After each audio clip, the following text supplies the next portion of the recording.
Welcome to another edition of Florida Newsmakers. I'm Trimmel Gomes with our very special guest, Nick Wiley, the Executive Director of the Florida Fish and Wildlife Conservation Commission. Welcome to the program. Thank you, Trimmel. Glad to be here.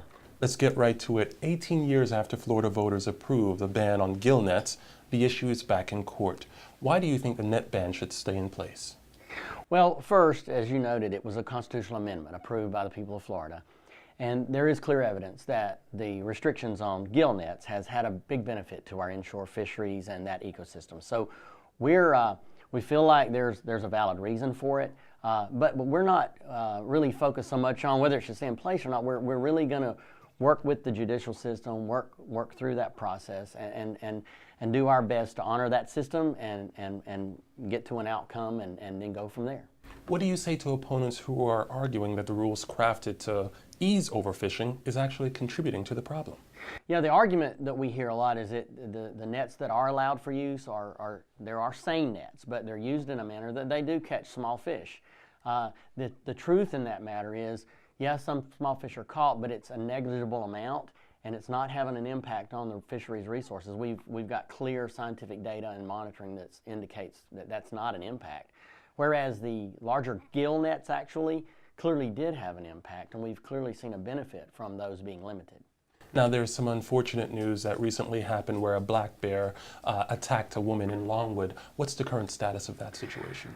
Yeah, we're taking that one very seriously. The lady was injured seriously, and our hearts go out to her family, she and her family now, and we're doing all we can there. We're very active in that neighborhood with patrols and trapping.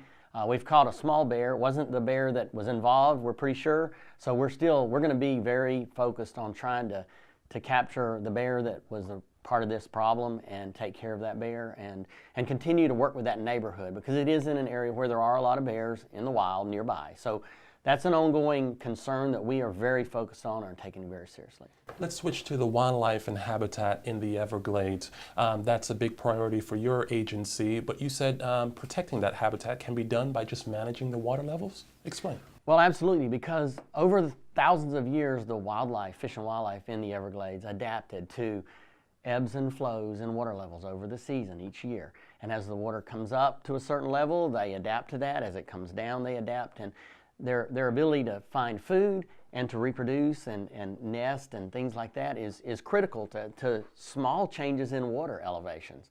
And right now the system is out of balance, and we have high water periods when wildlife needs it to be lower. We have low water periods when wildlife needs it to be higher. So we're working very closely with all of our partners that are involved in Everglades restoration to try to help make sure restoration recognizes those needs and concerns of fish and wildlife. At the same time, we're recognizing the needs of the people in South Florida. An ongoing battle for your agency is finding ways to eradicate invasive species like the lionfish and pythons. You had the Python Challenge this year that gained international attention.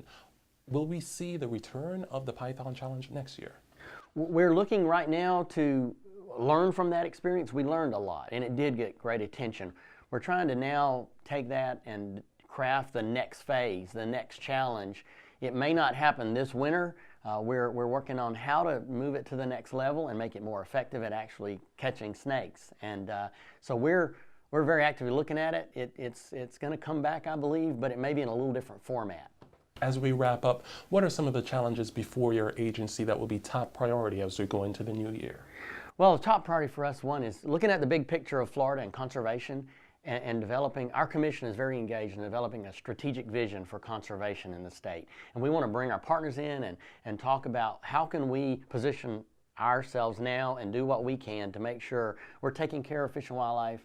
That is such a cornerstone to our economy, and want to look to the future in that regard. And the other thing is, fitting into that is working with kids and families in Florida, the youth, and making sure they understand and appreciate our fish and wildlife, the wealth and diversity that we have, and that they know about ways to connect, whether it's fishing, hunting, wildlife viewing, things like that. Those are great ways to get kids out and get them excited about the outdoors, and we believe that's a good thing for Florida.